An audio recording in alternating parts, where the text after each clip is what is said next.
Bonjour, alors aujourd'hui je vais faire une vidéo qui parle des femmes. Alors c'est la première que je fais depuis la fameuse du 13 juillet 2017. Vous étiez très nombreux à me parler de cette vidéo, vous m'en parlez et vous me relancez. Pourquoi je parle plus des femmes, pourquoi je recommence pas. En fait, le 13 juillet 2017, ça correspond exactement à 3 semaines du 5 août 2017 où j'ai arrêté officiellement la chasse et je me suis retiré. Je n'ai plus jamais été... taquiner les petites, voilà. Et après j'ai choisi de m'expatrier et puis voilà, puis fin de l'histoire quoi. Donc en fait je parle pas des femmes depuis parce que les choses que j'ai à dire sur les femmes, c'est la garantie que le compte Esprit Argent sur YouTube a une durée de vie de quelques heures. Parce que vous allez déclencher, parmi vous, les petits vont pas aimer ce que je raconte, puis ils vont déclencher en disant Charles, et il parle de la femme, c'est pas normal, et voilà, et je vais me faire fermer le compte. Alors je viens d'avoir des échanges avec une bombe atomique, un avion de guerre, pas possible, comme j'en ai jamais vu en France. Et une nouvelle fois, je constate de quoi faire cette vidéo. Dans je sais pas, peut-être 85% de l'humanité, des pays sur Terre, les hommes courent plus vite le 100 mètres que les athlètes olympiques. À partir du moment où arrive sur la table le test de maternité positif, ils s'enfuient. C'est vraiment généralisé sur Terre. Il y a vraiment qu'en Europe occidentale et puis aux États-Unis où on reste, enfin dans l'Occident blanc, que les hommes restent pour assurer la paternité, financer et aider maman à faire pousser les enfants. Dans le reste du monde, les hommes détalent, et même si c'est une belle femme, même si elle peut être grosse, moche, riche, intelligente, la plupart des hommes détalent. Donc il y a un truc qui me frappe, c'est qu'actuellement, ne serait-ce qu'à Panama, mais si on regarde aux États-Unis et puis en Europe, les chiffres sont sans appel. Alors je sais bien qu'il faut ventiler, voilà. Alors il y a l'extra grosse là, qui a 10 ou 15 kilos de trop. Elle se tape du 60, 72, 75 kg. Alors ça c'est considéré comme gros maintenant. Et puis après il y a l'obésité. Alors je sais pas où ça démarre en fonction de la taille et de la hauteur, genre entre 75 et puis 120 kg. Personnellement, je dis pas que j'ai raison, mais personnellement j'ai du mal à voir en fait la ligne, la frontière entre le gros boudin qui est juste gros sur un plan marketing pour les vendeurs de pantalons et de l'obèse en fait. J'avoue, oui, je vois bien qu'il y en a une qui est plus grosse que l'autre, mais fondamentalement, pas une seule seconde dans les deux cas, j'ai mis un doigt, mais il paraît que c'est super important. Ça permet de ventiler les statistiques et puis d'amortir le choc de réalité. Plus sérieusement, on est face à une population féminine qui est alors soit très grosse ou alors obèse, je sais pas, à 60-70% selon les pays. C'est-à-dire qu'il reste 2-3 femmes skinny sur 10 maximum. Donc après c'est le paradis pour ceux qui aiment les grosses. Oscar au Costa Rica, il aime la viande. Il veut un bon squelette bien dur, une compagnarde qui a plein de viande et ça il kiffe. Mais il faut que ça soit curvy. En Amérique latine, il y a un secret, c'est qu'il faut vraiment pas mélanger les grosses. Il y a grosse obèse, mais il y a grosse obèse et curvy. C'est-à-dire les meufs dans leur obésité, ça fait des ronds. Alors ça, les latinos, ils kiffent grave. Mais si la meuf, elle est grosse, obèse et flat, et flasque, voilà en français. Si elle est flasque et grosse, alors ça, non, ça vaut 0 sur le marché latino. Donc il y a grosse, obèse, curvy, non curvy. Mais toujours est-il que c'est comme le paradis sur Terre pour les hommes qui aiment la viande. Et pour les mecs comme moi qui aiment plutôt les petits machins skinny, petits moteurs, petits châssis sport, là, comme vous savez, comme la marque anglaise, le constructeur de voitures, là, comment ça s'appelle? La Lotus. Voilà, je viens d'en trouver. La Lotus, c'est un magasin Lotus. Donc voilà, pour les mecs, les amateurs de petites Lotus, là, les petites nanas un peu sport et légères, c'est vraiment difficile. Néanmoins, et puis après, il y a ce qu'on aime comme visage, mais de mon point de vue, je ne pourrais pas généraliser, mais il y a un certain nombre de mecs qui sont un peu d'accord avec moi, c'est que le plus beau visage, c'est l'Europe de l'Est, c'est l'Ukraine, Kiev, Saint-Pétersbourg en Russie. Voilà, les visages sont quand même vraiment jolis de manière générale de visage. Elles ont des yeux magnifiques, voilà, c'est parmi les plus belles femmes au monde. Et alors, il se passe un phénomène, moi je conseille d'arbitrer, personnellement c'est fini pour moi, mais si je me relançais là maintenant, Comme j'ai parlé l'autre jour, mais qu'est-ce que Charles, quelle mouche t'a piqué avec Buenos Aires? Bah, effectivement, c'est le seul lieu où il y a de l'arbitrage à faire, justement. On en parlera après pourquoi. Mais il y a une chose qui est sûre, c'est qu'en Europe de l'Est, en Russie, en Ukraine, les hommes détalent plus vite que les meilleurs coureurs de 100 mètres dès qu'il y a un enfant sur la table. Et donc c'est assez fascinant de voir qu'il existe des dizaines de millions d'hommes bien sous tout rapport, en France, en Allemagne, en Italie, en Espagne, même aux États-Unis. Des mecs vraiment qui ont une bonne situation, qui ont une bonne hygiène de vie, et qui se pourrissent la vie, mais se pourrissent la vie avec des grognasses occidentales. C'est un mystère pour moi. Je ne sais pas comment on peut se punir comme ça pendant aussi longtemps, avec des femmes qui sont littéralement dégénérées en fait par rapport au programme initial de la femme. Elles sont dégénérées en Occident. Et à côté de ça, il suffit de prendre un avion, faire 3000 km, et on tombe sur des femmes beauté exceptionnelle, plutôt old school, formées, intelligentes, qui elles s'arrachent la tête avec des mecs qu'elles sont incapables de tenir à la maison. Et quand on regarde voilà, dans le monde, on voit cette espèce de dizaines de millions de bombes atomiques qui traînent en Europe de l'Est, en Russie et ailleurs. Et des dizaines de millions d'hommes en Occident, et les deux ne matchent pas. Pour une raison que j'ai toujours pas compris, même à 48 ans. Je sais pas pourquoi, il n'y en a pas un des deux qui monte dans un avion, peut dire bah tiens, toi tu représentes exactement ce que je veux, le mec en Occident il veut exactement la meuf qui est là-bas de l'autre côté, et ben non, ça ne matche pas. Il y a donc un gigantesque potentiel d'opportunités pour les deux camps, et il y en a à la marge, mais très peu en fait, très peu. Donc moi, pourquoi je parle pas des femmes, moi on va parler de ça, c'est arbitrer déjà géographiquement, il y a énormément d'opportunités dans les zones internationales, dans les relations amoureuses, à arbitrer, ça c'est énormément de choses à faire, et dont savoir que les femmes s'arrachent la tête pour arriver à maintenir un mari, père de famille, sous leur toit, et c'est saisissant de voir, et j'en ai avoir une encore, il y a un môme, et le mec s'est barré quoi, comme d'habitude. C'est la première question que je pose, hein. Quand vous voyez une bombe avec un enfant, c'est pas un truc qu'il faut demander où est le père. Généralement, alors en espagnol c'est se fue, c'est le premier mot que j'ai appris en espagnol, se fue, il est parti. Et puis en Russie, en Ukraine, etc., il y a énormément de bombes atomiques avec un môme sur les bras, et elles sont collées avec, toutes seules. Donc voilà, après je vous dis pas qu'il faut prendre une femme forcément avec un môme collé, mais je pense que la femme belle, ukrainienne ou russe, c'est pertinemment que ce qui a le plus de valeur pour elle, c'est un homme qu'elle peut stabiliser, et je pense que l'homme en Occident ne le sait pas. Sinon il n'irait pas se faire chier avec les Françaises, les machins, les Européennes, les Américaines qui les flinguent à la sortie du divorce là, 5 ou 10 ans ou 15 ans plus tard. Ça n'a pas de sens. Les relations amoureuses, c'est une aberration quand on les regarde fonctionner, ça n'a aucun sens, c'est pas arbitré, la valeur va pas être la valeur, il y a des énormes écarts, il y a des énormes opportunités d'arbitrage à faire, voilà. Alors ensuite, pourquoi Buenos Aires et l'Argentine? Tout simplement parce que c'est le seul endroit d'Amérique latine que j'ai trouvé qui n'est pas salopé par les États-Unis, parce que trop loin en fait. C'est vraiment à 8-10 heures d'avion, voilà. En fait, déjà elles sont pas trop grosses, c'est un peu bizarre. Déjà, il y a une énorme ville. Je pense que pour optimiser une zone d'échange, c'est-à-dire des hommes et des femmes qui se rencontrent, de mon expérience personnelle, dès que la ville dépasse 10 millions d'habitants, on se retrouve avec un marché fluide et assez de volume. La difficulté des rencontres amoureuses vient du fait qu'il n'y a pas assez de volume. Alors ça, je l'ai vu partout dans le monde.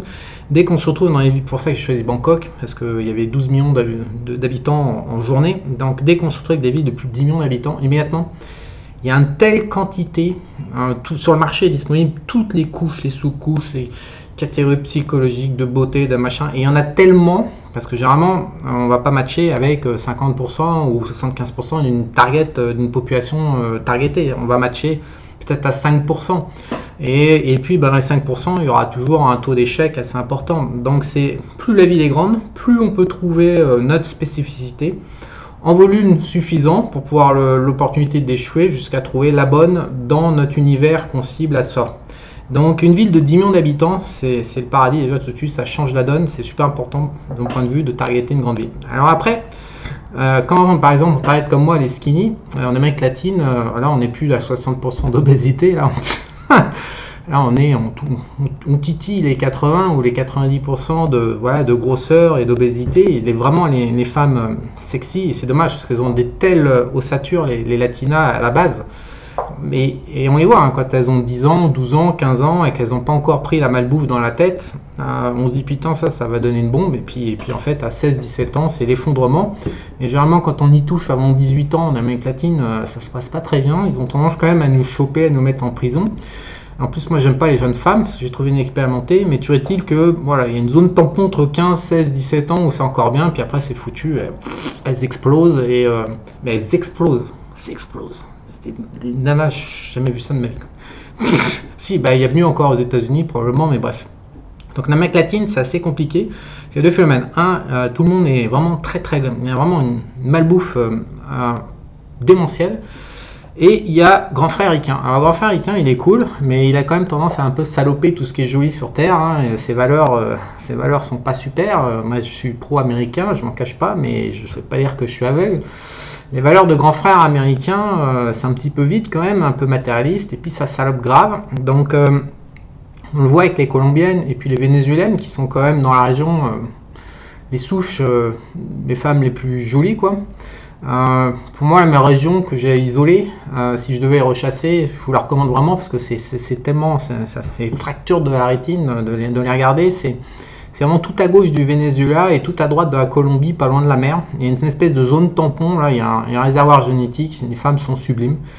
Mais le problème, c'est qu'il y a Grand Frère Ricain, et Grand Frère Ricain, voilà, il y a d'abord c'est là où il y a plus de blé, et les mecs, ils déversent du dollar, ils déversent leur logique, et donc ils salopent tout, donc ils réétalonnent tout le système de valeur des femmes. En fait, ils le marchandisent, quelque part la femme est transformée en objet marchand, quoi, on va appeler ça par son nom. Et donc, ça suscite, je trouve que les rapports humains des Colombiennes, des Vénézuéliennes sont très agressifs, très peu humains. Ça ne me convient pas du tout, en tout cas pour un Européen, je ne trouve pas mon compte. Et donc, oui, c'est vrai qu'il y a certaines beautés qui se trimballent dans ces deux régions, mais ça, pour moi, c'est salopé. Alors que quand on part en Argentine, il y a beaucoup moins, c'est très isolé, très peu de gens parlent anglais. Il y a beaucoup moins d'Américains, beaucoup moins de valeurs de pognon. C'est trop loin en fait, ça doit être comme la Nouvelle-Zélande. J'imagine qu'en Nouvelle-Zélande, ça doit être. Je connais pas la Nouvelle-Zélande et l'Australie, mais j'imagine que la Nouvelle-Zélande, ça doit être. Il doit y avoir une certaine forme de pureté dans le comportement parce que c'est quand même à portée de tir de rien du tout, personne ne peut y aller, donc ils ont dû conserver leurs valeurs. Donc je trouve qu'en Argentine, voilà. Ensuite, c'est pratique parce qu'en Argentine, ils font à peu près n'importe quoi au niveau monétaire depuis 50 ans. Voilà, ils sont tous corrompus, mais en mode professionnel, classe mondiale. Donc ils essorent le peuple avec de l'inflation, du défaut de paiement, tout le bazar. Donc les phénomènes inflationnistes sont bien parce qu'ils prélèvent l'argent des patrimoines. Ils essorent tout le monde en fait. Il n'y a personne qui peut être riche avec de l'inflation. C'est vraiment très compliqué. Il n'y a pas de minorité. C'est très compliqué de rester riche dans un pays ultra inflationniste. Donc du coup, personne n'a de thunes. Et c'est bien parce qu'en fait l'histoire quand même entre les hommes et les femmes, comme ça, on va pas se l'avouer, on va se l'avouer. Là, les dieux ont donné le fric aux hommes pour qu'ils puissent baiser avec les femmes. Je veux dire, à peu près, la femme est câblée dans son ADN pour aller chercher la ressource financière de l'homme et du sperme reproducteur. Et nous, on est là, on fait notre sperme, on fait notre blé, et puis on met des petites cartouches au passage, quoi. C'est un peu comme ça que ça marche. Donc, avoir une ville de 10 millions d'habitants avec des femmes qui sont européanisées, c'est-à-dire qu'on a des visages, des yeux clairs, c'est impressionnant, elles sont de beauté, mais c'est hallucinant. Elles sont pas toutes grosses, loin de là, franchement, il y a des avions de guerre pas possibles. Et en plus, pas salopé par Grand Frère Ricain, c'est pas la concurrence du Grand Frère Ricain qui vient, qui envoie les tonnes de dollars et après on peut plus en toucher, avec un pays qui les insécurise financièrement, matériellement, économiquement et professionnellement. Et vous me demandez pourquoi, quelle mouche m'a piqué par rapport à Buenos Aires. Les mecs, c'est la Mecque là-bas. Franchement, le paradis, je pensais que Bangkok avait mis haut, mais Buenos Aires, tous les ingrédients sont réunis pour faire un carnage, s'éclater et avoir le meilleur. Voilà. Donc, alors en plus, je garde le meilleur pour la fin. Alors si les hommes russes et ukrainiens sont assez balèzes en termes de 100 mètres, une fois que le test de maternité est sur la table, les Argentins, ils courent vite. Et ils courent super vite. Alors là, pour les faire dégager, il suffit d'être enceinte. Là, c'est d'une volatilité. Moi, les contacts nombreux que je peux avoir me disent tous la même chose. Personne ne veut rien construire, tout le monde veut tirer un soir et se barrer. Donc c'est du chaos généralisé. Et si les hommes s'adaptent plutôt pas mal à un marché comme ça de masse, où il y a assez de femmes, puis elles sont énervées, hein. Oh là là. Elles sont énervées, hein. Elles sont vraiment énervées, les Argentins. Ça n'a rien à voir avec la France, hein. De ce que j'ai connu, c'est vraiment là, c'est en mode vénère, mais vous ne pourrez jamais empêcher une femme d'avoir envie de se caser avec un homme. Elles sont collées comme ça, même en Amérique latine, et de sécuriser, voilà, un outil de reproduction. Et donc, en face, il y a absolument zéro appétit de la part des Argentins pour jouer le rôle du père. Mais alors, zéro. Donc, quand on est européen, avec un peu de blé établi, qu'on détale pas comme ça, voilà, qu'on cherche à construire un petit peu, enfin qu'on a un petit peu plus de stabilité, et financière, et émotionnelle, et tout le bazar, voilà. Et ben, il y a très peu de compétition et les plus belles femmes sont à notre disposition. Donc, il y a 5 ans, j'ai dit 3 bonnes raisons d'aller chercher son amoureuse à l'étranger. Bah, j'ai pas changé d'un iota. Je pense même que c'est encore plus fort aujourd'hui que ça l'était en 2017. Et moi, je vous recommande vraiment Buenos Aires pour commencer à jouer, ou alors Kiev. Parce que là, enfin, à moins que Poutine il continue à s'exciter un petit peu, mais les petites Ukrainiennes, elles sont vraiment flippées, vraiment insécurisées. Et alors là, ça, c'est quand même vraiment pratique pour aller rencontrer une femme que quand elle est vraiment en coup de stress, en mode reptilien, hein. Et pour les femmes russes, leur passeport pose un peu plus de problèmes en ce moment, mais il y a encore quand même des pays qui sont un peu pro-Russie, hein, comme la Chine. On peut voyager en Turquie, peuvent passer par le Venezuela. Il y a quand même des pays plateformes qui permettent de les exporter et puis de les bouger. Et puis d'une manière générale, la femme russe, elle est plutôt ouverte. Donc elles ont comme mauvaise réputation de penser qu'au pognon. Alors c'est vrai qu'à Moscou et puis à Saint-Pétersbourg, c'est quand même assez hardcore, une compétition financière froide, ouais, qui fait vraiment pas envie. Après, la Russie c'est grand, hein.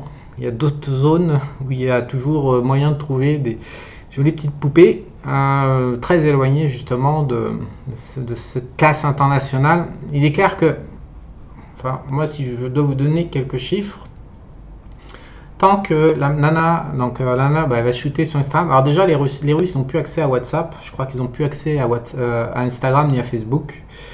Mais avant, en fait, on l'avait constaté avec des copains, tant que la fille, elle a entre 1000 et 10 000 followers sur Instagram, elle ne peut pas en vivre. Elle est encore un peu fragilisée. Mais c'est clair que si vous prenez une nana qui s'est shootée la tête dans tous les sens, qui a 100 000 followers, c'est même pas la peine d'y aller. Elle est sur la place internationale, elle a trop de demandes, elle a des contrats pour son image, c'est fini, elle est intouchable. Mais franchement, il y a moyen de faire des petites affaires sur Instagram. Là, il y a des bombes par moment qui ont 2 ou 3 000 followers. C'est des bombes atomiques, des femmes super belles. Voilà, c'est l'assurance que 2-3 000 followers, il n'y a pas de réseau, elle n'est pas encore internationalisée et elle n'a pas les exigences folles. Mais effectivement, les Russes qui sont comme ça sur le marché, elles sont toutes seules sur la planète Terre, avec 2 gros yeux bleus, des cheveux super, une gueule super et un corps voilà, fin. Il n'y en a pas 36 sur Terre qui savent fabriquer ça. Donc effectivement, elles ont la Terre entière qui vient de les voir, qui les démarche. Donc là, c'est pas bon, il ne faut pas les jouer, quoi. C'est comme une action pourrie qui fait 20 fois le chiffre d'affaires. C'est quand même casse-gueule d'investir dessus. Certes, il y a une Tesla de temps en temps qui sort du panier, mais pour une Tesla qui cartonne, il y en a plein qui foirent sur 2 ou 3 ans derrière. Donc il faut quand même jouer aussi la partie en étant un peu intelligent et puis jauger le produit, quoi. Mais il y a énormément, je trouve, d'opportunités en ce moment avec le Covid et puis la guerre et puis l'inflation. Voilà, tout ça, ça met tout le monde en vrac. Et donc ça ouvre des portes qui n'étaient pas ouvertes quand la confiance est au top, quoi. Voilà, donc je sais pas si ça va faire 3 nouvelles bonnes raisons d'aller chercher son amoureuse à l'étranger, mais en tous les cas, je ne peux que vous recommander de poursuivre dans cette voie. Pour moi, c'est jamais de ma vie, je retournerai avec une Française jusqu'à la fin de mes jours, hors de question, quoi.